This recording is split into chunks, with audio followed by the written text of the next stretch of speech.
It is advised. We're almost done with our penguin. On Spotter Studio. Spotter. We're almost done with our cat outfit of the dragon. Dragon. Taylor, Officer Hendricks. Okay, it's not stolen yet.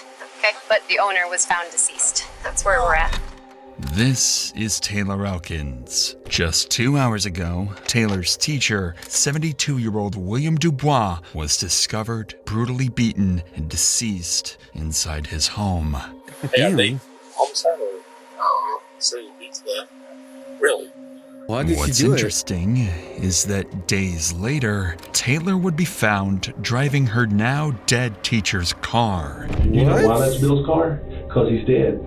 I don't know. I don't pay attention to him. Like, he ain't nothing to me.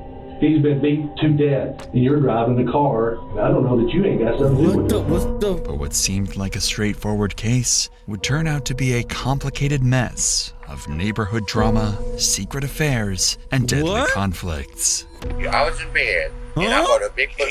That's something wrong. I called the police on the other side. I've said if anybody did anything, it would be them. Could be a burglary. Could be somebody that he wronged, and they're coming back for vengeance. You're a rude, cold, heartless murderer. This is not going to go away. This is not going to quit. You're going to keep having your little nightmares that you have, and I hope you do for the rest of your life. She's crying. On July 11th, 2019, officers in Fort Smith, Arkansas, received a call from a neighbor requesting a welfare check at the home of 72-year-old William Dubois Jr. The neighbor had grown increasingly worried when he heard an unusual noise coming from William's home a few days earlier and had seen no sign of him since. Officers were quickly dispatched to investigate further. Hello. How are you, man? Good. Him? This is Denton Stringer, the neighbor who called 911 to request a welfare check. Okay. He would soon prove to be more involved in this case than just being a neighbor. He's not answering? My God. All right. I was laying in my Neighborhood bed the other drama. night. I heard something fall, sound like Does he have a car? Yeah, a car, but Where's his car? his car's been gone for 2 or 3 days. Well, maybe he's gone. Okay. He even told us. Okay. He even told us, man. Okay. You know what position his bedroom is at? Back that way, I Okay. think. I'll come back and talk to you in just a second, okay? The officer believes William might just have left. That is, until she discovers a disturbing odor coming from inside the house. Ooh.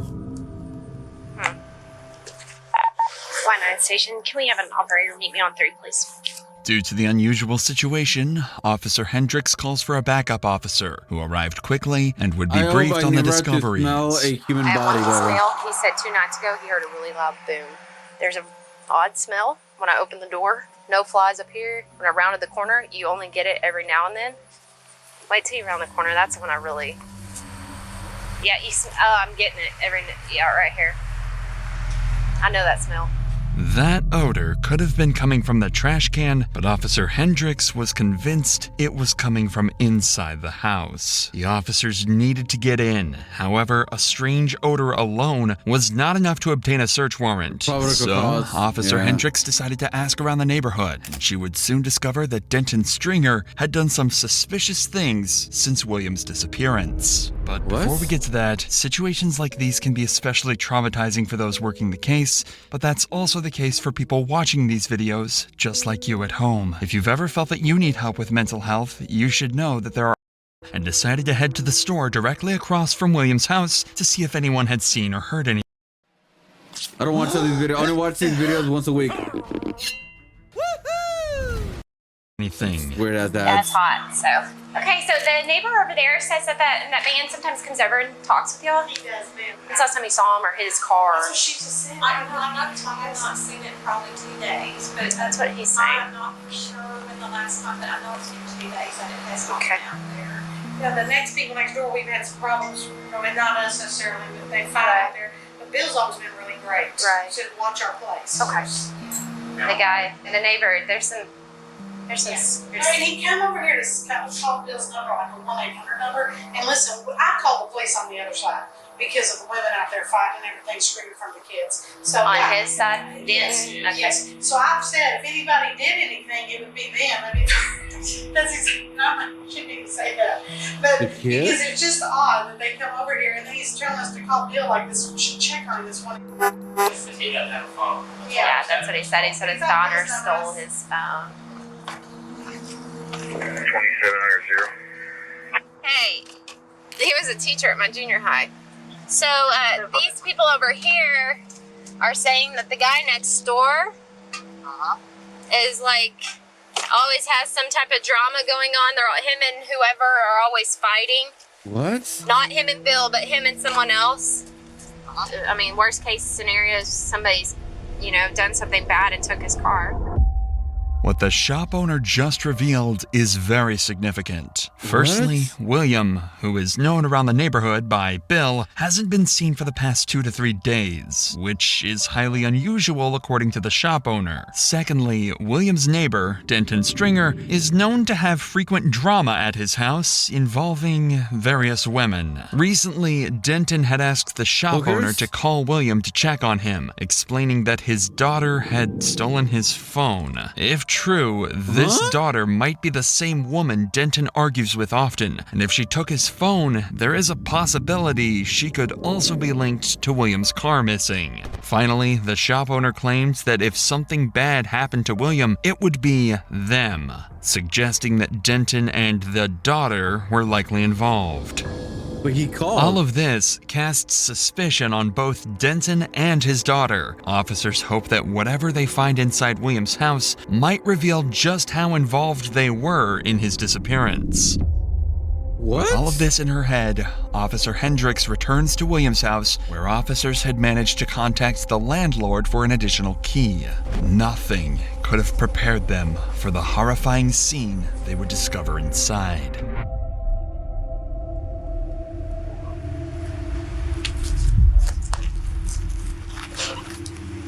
Oh, that's big. Really? There's some here, some behind you. I wonder what it is. And there's no TV in the living room. It's missing. As officers enter the house, they find William's lifeless body in the bathroom. It soon becomes clear that this was no natural passing. Is that splatter on the door frame? What? Is that splatter on the door frame? Yes, like Okay. there's a dot right there. Oh, wow. Maybe his door was unlocked. There's no phone either. What the officers had discovered was nothing short of horrific, but the attacker had left a lot of clues, meaning police could piece together a story. For starters, the body had a strong, rotten smell, indicating that William had likely been dead for over 24 hours. Throughout the house, shelves and drawers had been left open, with numerous valuables missing. This initially led investigators to believe it was a robbery. However, this is where they discovered something very curious. The front door had been locked from the outside, and there were no signs of forced entry. Officers realized that a scenario like this couldn't be possible unless William's attacker somehow had a key to his house. In other words, whoever did this to William must have a closer connection to him than a random burglar. Damn. This made the shop owner's earlier comments even more interesting to police. They had mentioned that if anything happened to William, it would probably be Denton and his so-called daughter, both of whom were close enough to William to have been given a spare key. So with no better leads, Denton quickly became the main focus of the investigation. And police began to wonder if he was simply a concerned neighbor or if he knew far more about William's death than he was letting on. I didn't even notice his TV's missing too. TV's missing. No wallet, no phone. At Vistaprint, we print all the signs that help your small business stand out. We print tabletops that get your brand seen up close and retractable banners that stop everyone in their tracks. We print no forced entry. I think we need to talk to this guy. He just got here. Oh, I told Jeff. Told Jeff what these people. Yeah, I talked with them over there. They said he comes over a lot and talks with them. And they said if anything ever happened to him, it would be because of somebody over in his apartment. You notice there's some red fuzz all over the place. I'm not sure what that is. He's laying on the blanket that the fuzz I think came from. But there's fuzz in like the kitchen. There's fuzz on this couch right here. Fuzz? All the doors in his bedroom are open. Keys, wallet, phone, stuff that normally would be laying out. Yeah. So he's got a random one. What kind of car? I got it. He just told me it was red. It's a red Ford Focus. We have the tag and everything, and Courtney just sent out a bolo, did not release any information, just said just stop this vehicle and notify our department. To find answers, the cops needed to locate that red Ford Focus, which was now on the radar of the entire Fort Smith Police Department. Whoever had possession of Williams' vehicle could undoubtedly help solve this case, but the officers had no idea where to start looking until Williams' son arrived at the scene, providing them with a major breakthrough. That's his son. That's his son. 10-4. Every unit out here, please. Black box in the tractor, yeah. Did you say where it went, where the car's at? Mom does that with her cars. He says there is a tractor, but it's not at his mom's house. Mom does it with her cars too. But the car's not at the mom's house. No. According to the son, William had a GPS tracking device installed in his car, and the car is actually owned by William's wife, Susan, who has access to a mobile app that could track his location. Well, there the you cops go. now know this tracking device is their only key to crack the case wide open and catch the killer. So with this in mind, officers would quickly redirect their attention to Susan's home. But unfortunately, they'd also have the difficult task of informing Susan that her husband passed away. Damn. Go, Cage. I can't. You gotta sit here and talk to the officers. Cubby. Dougie. Hi, Miss Susan. I'm Officer Hendricks.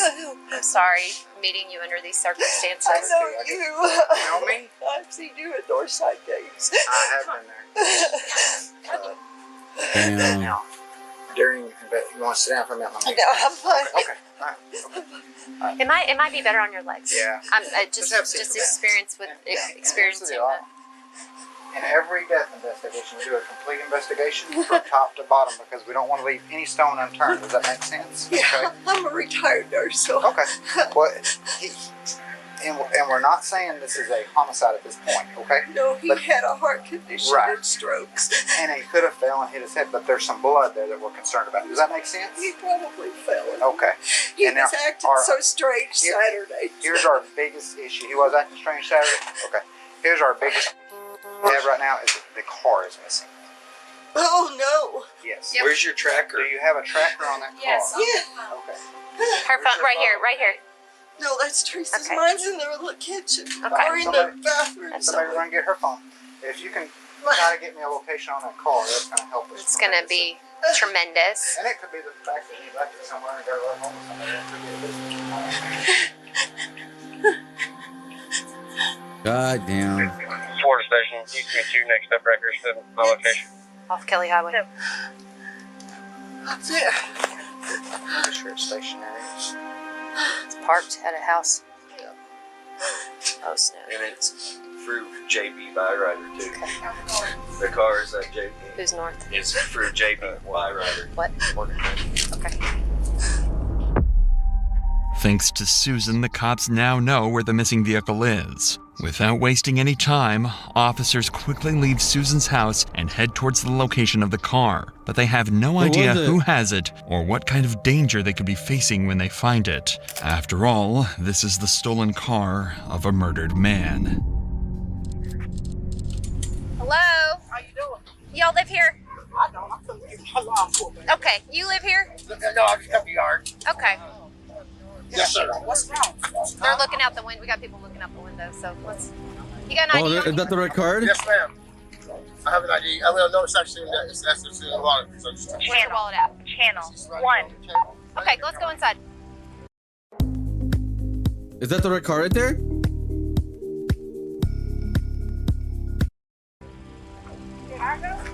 Let's go inside. Let's go get your wallet.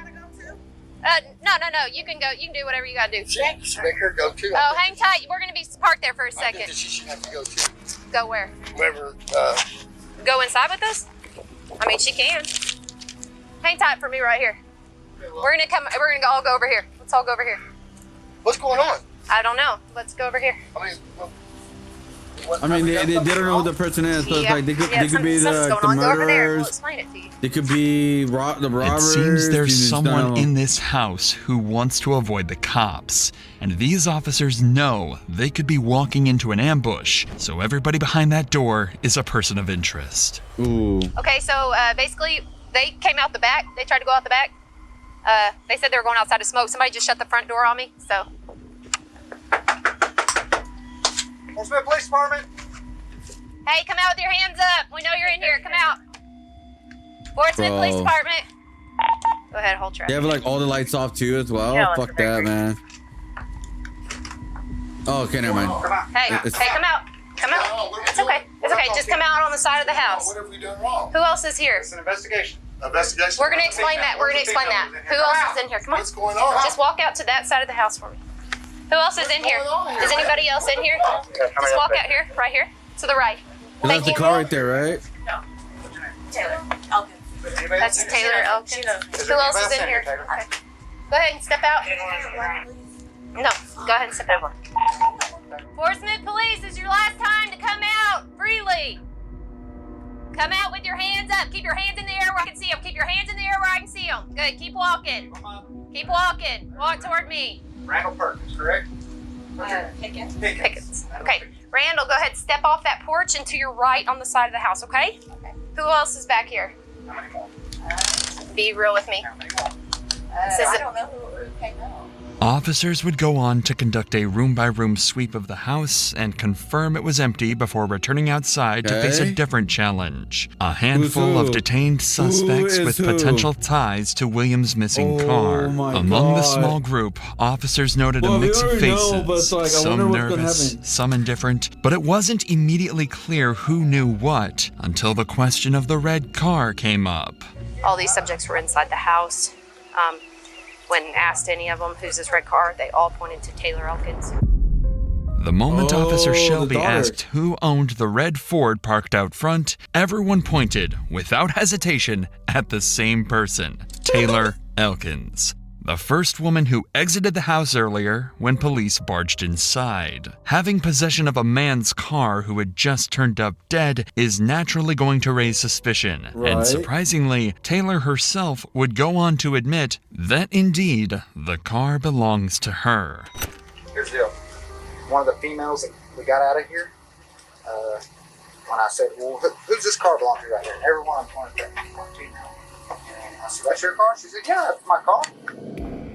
With this revelation, the focus was pinned directly on Taylor, and it was time for her to explain how she ended up in the possession of a dead man's car. Yeah. Look what the fuck. Taylor, Officer Hendricks, obviously. Did he read you your Miranda rights? He did. Like your rights to an attorney, everything like that. Okay, where'd you get the car? I already told him. You tell me. I did, okay, that boardwalk, it's just like a friend. That's it. His name's Sean, but I don't know his last name. White or black? He's white, but I don't think he thought it was stolen. No, I didn't say it was stolen. No, I'm saying, like, I don't know. Okay, I'm just I really don't know how he got it, though. But Okay. I'm saying, like, I was like, dude, like. You got your phone on you? No, I don't got nothing. Where's your phone at? In there? I ain't got a phone. Come on, everybody got a phone. No. She didn't have a phone when I arrested her 2 Thank weeks you. ago. I don't. My daughter shattered She it. had to use her girlfriend's phone at the time. So you got it from Sean in the first entrance off of Albert Pike to 4201 Kincaid. Boardwalk. The address, but dude, he's a crackhead. Okay. That's why Okay. You give him any money for it or anything? No, like he likes me like that. We're just friends. What's his name on Facebook? Sean, I don't know. I don't have a phone. I don't get on my Facebook no more. All right.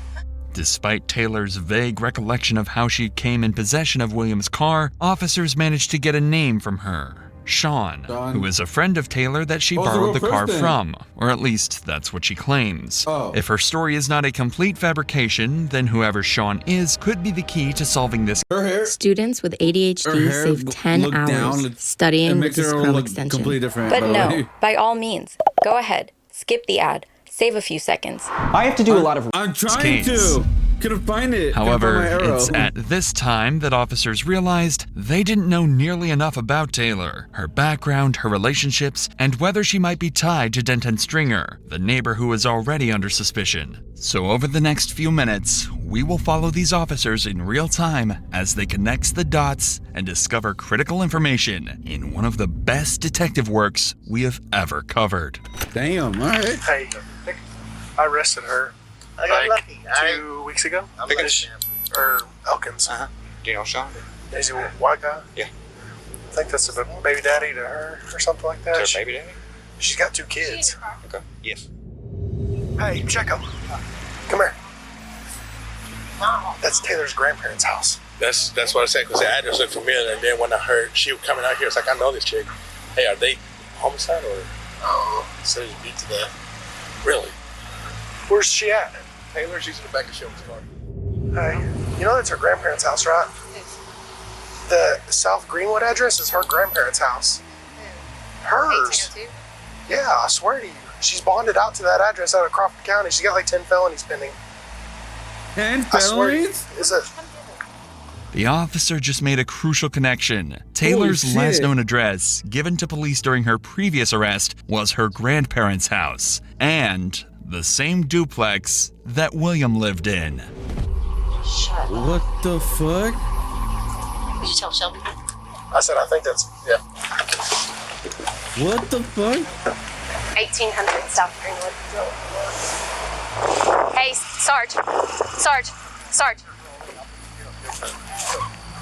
Give me just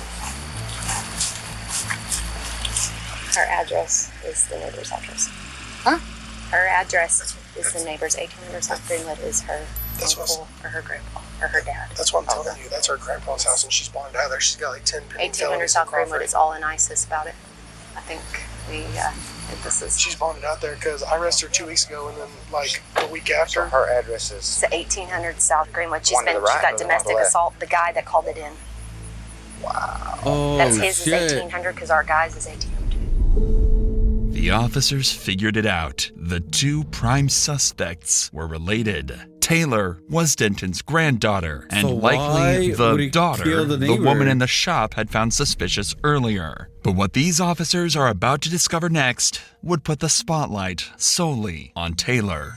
Okay. Ballman has her on camera leaving on the 8th in the car. Leaving the address. 8th. Yeah. So 3 days? About 3 days, yeah. You know, This is she Monday lost- night. She lost Yeah, her the kids last week. decomp happened. Yeah, it's about 2 days, 3 days. With this final piece of evidence, it is safe to conclude that Taylor Elkins has a major role in William's death, and detectives needed to get to the bottom of her involvement. The other detained individuals were briefly questioned, but no one had direct ties to William or knew anything about the stolen Yeah, I'm vehicle. pretty sure So pissed, with no man, solid like- evidence against them, they were released. 'Cause I'd be With like, the bro, I had on-scene nothing to do with investigation this, at its you know what I mean? end, the next move was obvious, taking Taylor in for a formal interrogation. Yeah, that's gonna go well. A few hours later, Taylor is placed inside an interrogation room and left by herself for the next 10 minutes, giving her enough I'm gonna time to fix the come up legs, with by a the way. plausible alibi to go with. By the way, guys, I'm gonna fix the legs. I'm not liking how I made the legs for these characters, so I will fix this. But yeah, I think we're good on the dragon.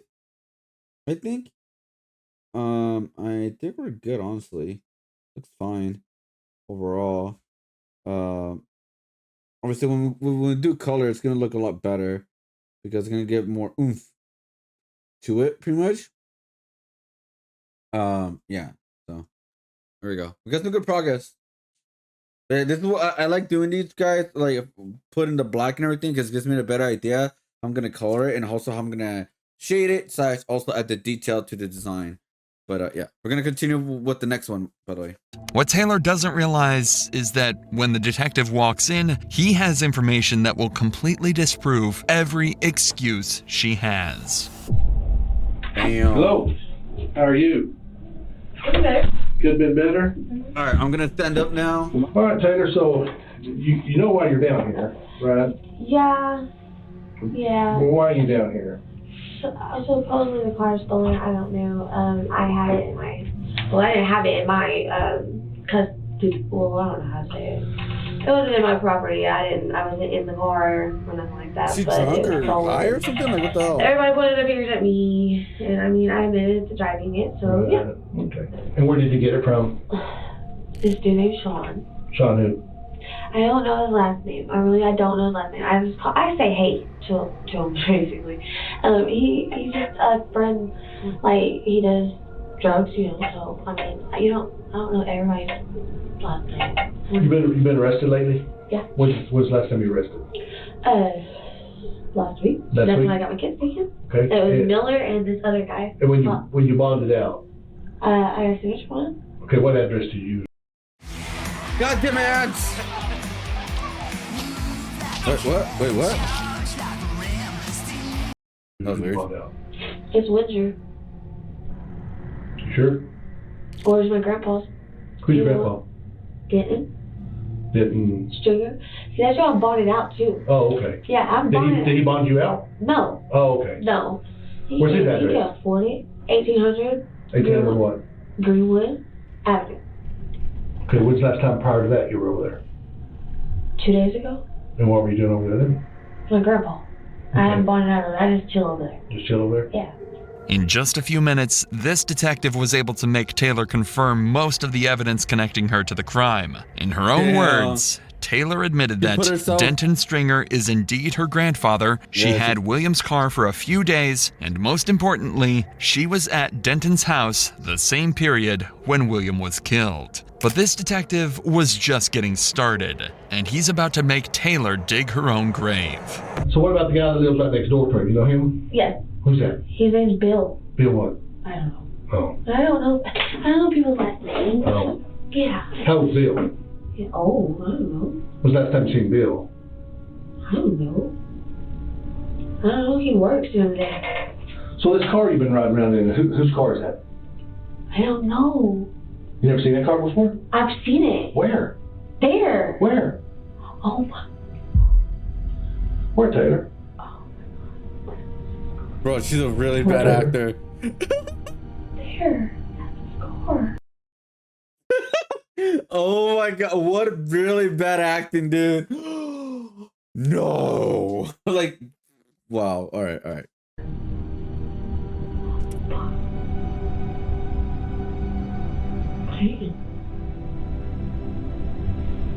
Wow. I think you kind of knew that. No, I didn't. I didn't. I think you did. I didn't. I think you did. I didn't. I think you know Bill.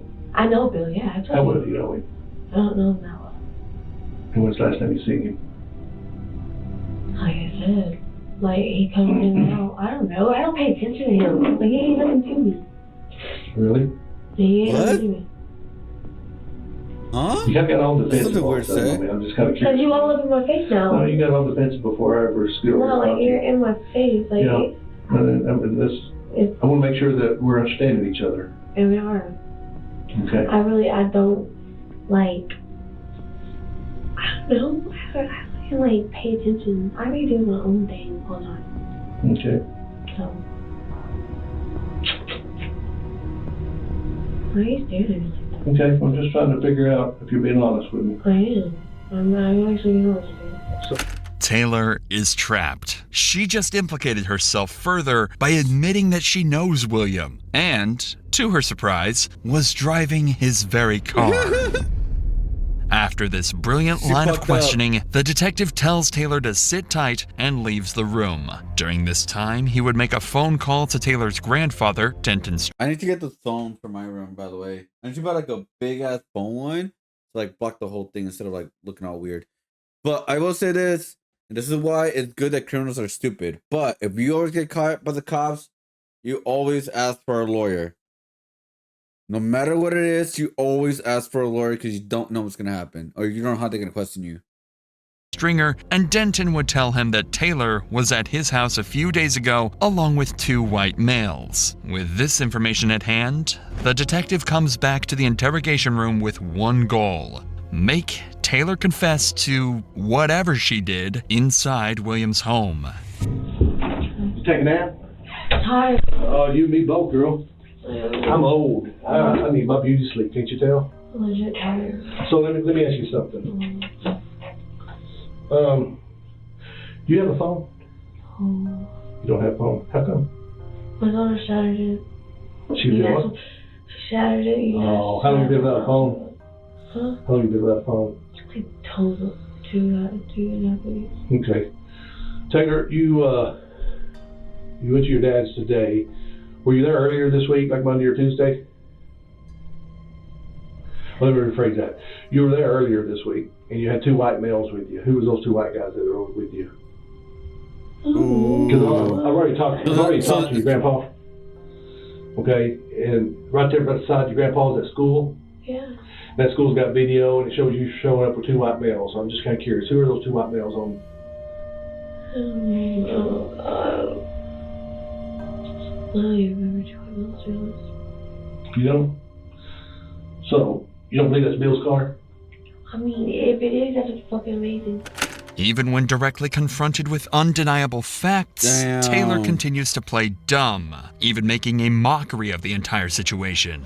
So, in order to make it clear to Taylor that this is a serious situation, the detective would reveal the true reason she's in the interrogation room, because she is a murder suspect.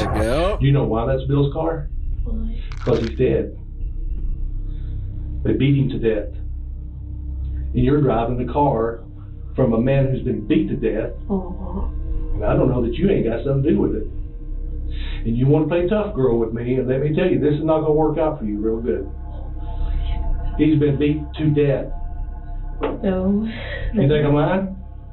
You think? Why the hell do you think I'm here? You know why I'm here? Do you know what my title is? Homicide. Hey, it's got real. You talk about losing your girls? You're fixing to lose them for a lifetime. You do nothing, though. You know what? You're knee deep in this shit right now. This just got real. Nothing. You better start coming clean with what you know. I told you. I'm just letting you know. Here's where we're at, Taylor. I'm gonna be honest with you. This can go either really good for Taylor, or this can go really bad for Taylor, because I can promise you I'm really good at what I do. If I can catch you in a lie, and if you lie to me, I will put you in prison for the rest of your little life. Just know that. Now that Taylor understands the severity of everything and is deeply emotional, the detective will seize the moment to confront her by exploiting her vulnerable state in hopes that the emotional pressure will break her defenses and compel her to finally tell the truth. I'm not threatening you. I am promising you. So, if you give a damn about Bill, if you didn't kill him, if you didn't beat the hell out of that old man, you're driving the car that was taken after they beat him. You better come up with who had this damn car, or who you took over there with you that seen him and went back and targeted him. I told you I got it from Listen to me. Here's the truth. You better start coming up with some full names, because you know what? Who do you need to think of right now? Who's the most important person in your life right now? You and your babies. You better take care of them. Selfish. I tell you.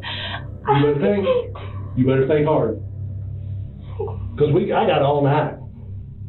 Hell, I get paid by the hour. I'll stay here all weekend. You're driving around a dead man's car. I didn't know he was dead. I wasn't there. But you know the people who probably killed him. I told you I got the corpse. Shot who? In the apartments that you pointed out? Yeah. The guy, the old man died in it, had a heart attack and died in one last week, and the other one's got an old woman that lives in it. That's fine. No. I'm giving you an opportunity right now. Okay, I'm telling you. Okay, tell me. I told you. I'm telling you. Like, bro. Let me ask you this. If you had to get Sean right now, where would you go get him at? What? What apartment number? It's in the corner. There's 4, 5, 6, 7. It's either 5 or 6.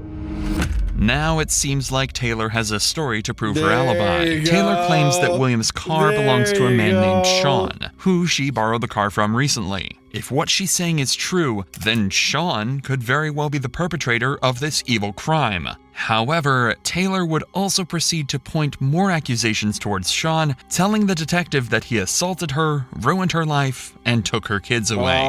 This means that Taylor was likely involved in a relationship with Sean for a good amount of time. She's trying to get sympathy. But what's strange about this entire story is that every time the detective asks Taylor for personal information about this Sean guy, she dodges the questions and refuses to give any information away. So, with Taylor seemingly uncooperative, the detective would end this interview to get to the bottom of her claims and figure out who Sean really is. And what they discovered would put Taylor in an even worse situation. Oh no. You been thinking about anything? Oh, it's like fell asleep. I get tired. It like hurts really bad. Had a little issue. Okay. He's dead? So this is the guy you said you got a car from? Mm-hmm. Are you sure? Well, I told you he's in jail. Oh no. I told you he's been in jail since June the 6th. Damn, the guy she tried to put under the throw under the bus and then jail? So if he's in jail, I have to give you a car. Yeah, what? She fucked up again. That's impossible. You better rethink this, Taylor. That's looking like you killed him. No, yeah, I know it wasn't me. You think it's funny? No, that wasn't me. But you better figure it out then, because you just lied. Bro. With custom samples from Sticker Mule, you can see and feel exactly how your designs will look in real life. Sean giving her the car was a completely fabricated story, and the detective just proved it. So, with this major lie exposed, Taylor is taken away to sleep in jail while detectives work on finding more incriminating evidence against her. The next day, Taylor is brought back into the interrogation room in an orange jumpsuit. This time, the detective has prepared undeniable evidence to thoroughly debunk her entire alibi and make her confess. Why did she do it though? Like out of nowhere. That's the thing that's like so weird. Was it money for drugs? You know what happened, Bill?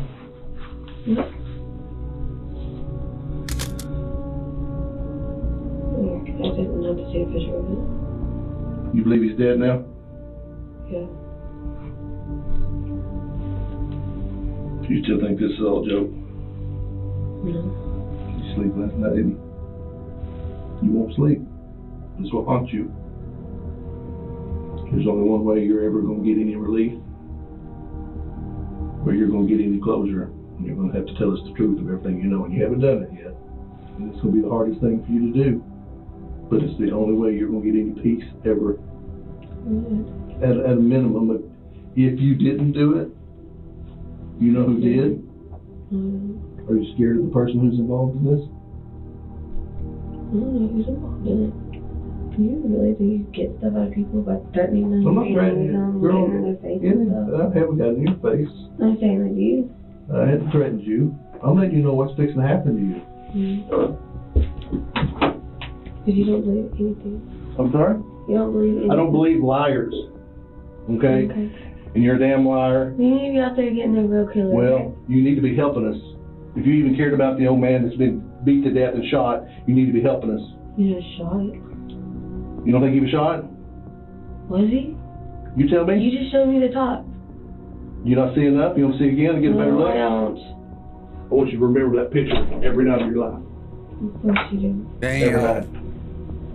Elkin's body language has shifted from cocky and playful to scared and confused, and just about everything else in between. Her behavior would change again after she's allowed to make a phone call to her mother, where she'd stop pleading innocence and start playing the victim. She's now going to paint a picture of a man named Joseph Rogers, better known as Joe, that will make him out to be the bad guy. Of course. So we let you talk to your mom. So now what I would like to ask you for you to tell us the truth. The truth? I mean, I told y'all the truth today, but I just didn't tell y'all all of it. Tell us again what happened and exactly the truth the way it happened, okay? Joe came over that night and he asked me what he had in the house, and I told him that he didn't have shit. He's like, will you knock on the door? I knocked on the door, and then he went in. I left. That's when I went to McDonald's, and I came back. He told me he took care of it. I didn't kill him, though. I didn't do nothing like that. When he said he took care of it. He told me that at the casino because I kept asking him what happened. Because I didn't want to part in it, so I was scared. I didn't want to go in there or nothing. I didn't know what happened. And I kept asking him what happened. He kept telling me that he took care of it, that it's okay, that he finished it, blah, blah, there's nothing to come about it. And let her get her going. He kept telling me he's like, you need to get rid of those TVs, blah, blah, blah. He's like, yeah, we're looking at a video of a crazy woman who killed an old guy for a car, it looks like right now. But like, we actually got done with the gator one and also the dragon one recently. So here's the gator right here. And we also have the dragon as well. And right now we're just working on my Bear the Hero version character right now for my Think of Universe. That's what we're working on right now. I'm trying to finish these up. Going. So that's what I'm doing right now. I'm just trying to finish these up right now. So tomorrow we're gonna start with digital art with the Versus series, and then we're gonna work on these other projects like on the weeks coming up, kind of thing. We're gonna start working on these new ones. So we got a lot of things to do, but we're doing them. I'm not touching him. And that's when I had peep on him. Like, I didn't know. If I knew all that, I would have took his car. Like, if I knew he was dead like that. Where's you? Like, I just. Elkins has implicated Joe by claiming he'd taken care of William while he was robbing him of his belongings. She also claims he's behind the whole thing and she was too terrified to stop him. If this wasn't the third story she came up with, the detectives may have believed her. But what Elkins doesn't realize is that the detectives have potential evidence that will place her at the scene of the crime and prove she's been lying all along. Taylor, one thing that is concerning is the fact that Bill does have hair in his hand. Okay. He had his hair in his hand? We had a detective down there during his autopsy. Ooh. He fought back. The hair is the same color as yours. And Joe doesn't have any hair. So where would that come from? Because I didn't see him at first. That's the truth. That's why I gave a hair sample. Yeah, that's why I gave a hair sample, because I didn't. Ooh, they got her. They got her ass. Did you ever see Bill after McDonald's? If that lock of hair they found on William's body belongs to Elkins, then her stories will mean nothing, as the physical evidence will do the talking for her. But right now, that's not the only thing she has to worry about, as detectives have even more evidence that proves her whole story has been a lie from the very beginning. And it's all thanks to the GPS tracker William's wife installed in his car. That GPS tracker would also help detectives to map everywhere she had been from the very moment she stepped in the car, and then use the CCTV to determine who was inside the vehicle. And it was just her. I know you don't have me. I'm sorry. You got a job to do. I hope you understand that. Let me show you another picture. Who's that? Where is that at? Taylor and Joseph? In the car with you. In Bill's car. That's Joe. Is Joe the one that killed him? Joe was with you when you left the house. And when y'all went to the casino. Did Joe kill him? You ain't gambling? Here's your opportunity. We got the evidence. There's a tracker on the car. We take it straight from when you left there. You go to Kavanaugh. You go to the casino. So you need to get this real for you real quick. So you need to think about this. They killed him over gambling? Because we're fixing to take this to the prosecutor to get a warrant for murder. Mamas, dude. So you better start thinking if you want to take the rap or you want to be honest, because we're running out of time. No, you ain't. I just showed you. I've not yet nothing. I didn't say you watched. I didn't say you watched, but I said you know. But here's the thing. Wait, okay, so people are supposed to come up and tell me, right? Now that you're protecting him, you'll be charged as an accomplice. How am I protecting him?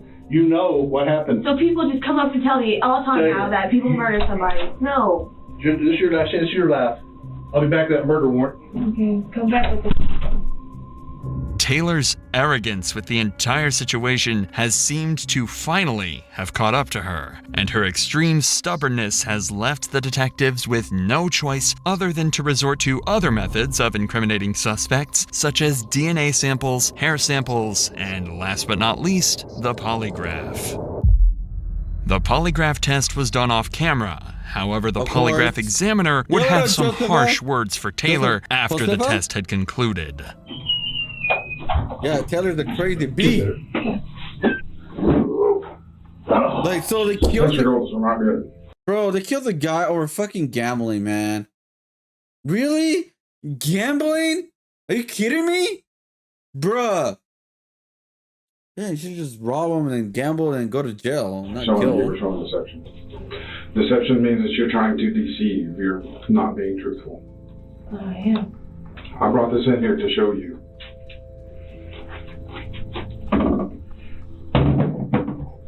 You see that question that says R5? Mm-hmm. And that big spike on it? Mm-hmm. That's where you were telling us a lie. You were lying to me when I asked you in the test, were you present when he was attacked? Not when he was killed. But attacked, maybe, not killed. When I ask you, did you kill him? Your reading is stronger than that. Oh my God. I am so clarify. Because you're just getting on my nerves right now. I'm not in the mood today. I've had... Well, I really don't give a shit if you're in the mood or not. Of course you don't. All right? You're a rude person. I'm not a rude person. Yes, you are. You're a rude, cold, heartless murderer. That's what you are. No, I'm not. Look at you. You have no defense for yourself. I'm not, though. Because you killed the old man. No, I didn't. I know what I'm capable of. Yeah, you're capable of that. You're right in the middle of all of it. Mm-hmm. And why you don't think you think you're so tough? I told y'all what happened. You ain't told us nothing. You make up everything to point the finger at everybody else. But I don't. You do, 100%. I don't. This is not going to go away. This is not going to quit. Okay. You're going to keep having your little nightmares that you have, and I hope you do for the rest of your fucking life. Taylor would never formally confess during the rest of the interrogation, continuing to point fingers, blame others, sometimes being completely imaginary people, and playing the victim. William Dubois Jr. had suffered from 27 impact injuries and met a terrifying end the day of his death.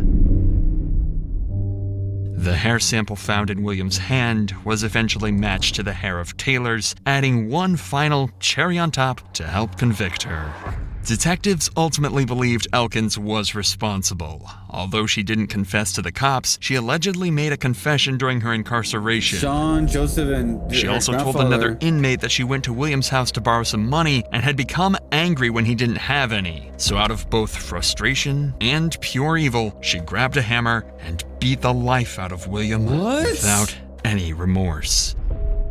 Taylor's grandfather, Denton Stringer, was initially investigated as a potential suspect. However, with no solid evidence connecting him to William's murder or Taylor's involvement, authorities ruled him out. As for Joseph Rogers and Sean, they were both cleared of any involvement in William's death. The two had nothing to do with the crime whatsoever, and were simply scapegoats for Taylor to point fingers at. Wow. As for Taylor, she was charged with first-degree murder on October 9th, 2019. So pretty much she just did it because she was pissed off she couldn't get any money for gambling, dude. She did it out of whim. Wow. What the... Bro.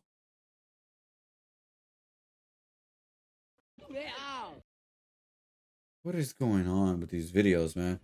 But yeah.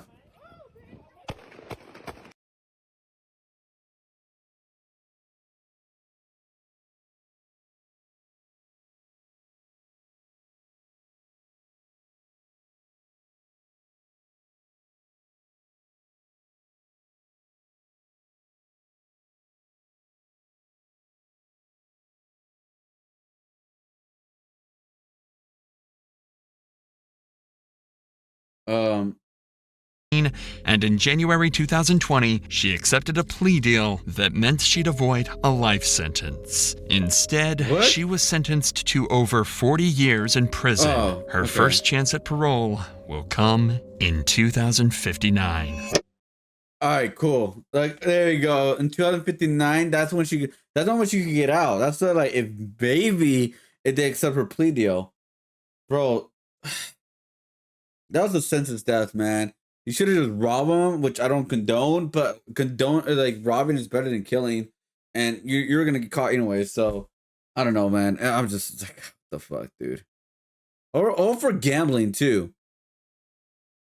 Or someone who has never been held accountable for anything until now. How the hell did she not get a life in prison without possible parole? Oh, because she took a plea deal. I hate the justice system, by the way, guys.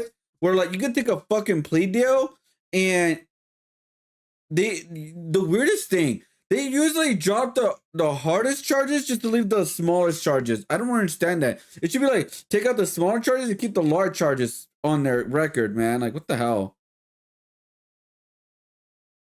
She has 10 felonies pending and then she's out in the streets, which that's another thing that's weird. She has 10 felonies and she's out in this. Bro, I hate our justice system, bro. If you have one or you have up to 3 felonies in a row, dude, you should be in prison for years on end, dude, at that point. Should not have a second chance, third chance, whatever. You know? She looks like her mom and dad are her aunt and uncle. 10 felonies and she's out. Bond. That's so weird, dude. Oh my god.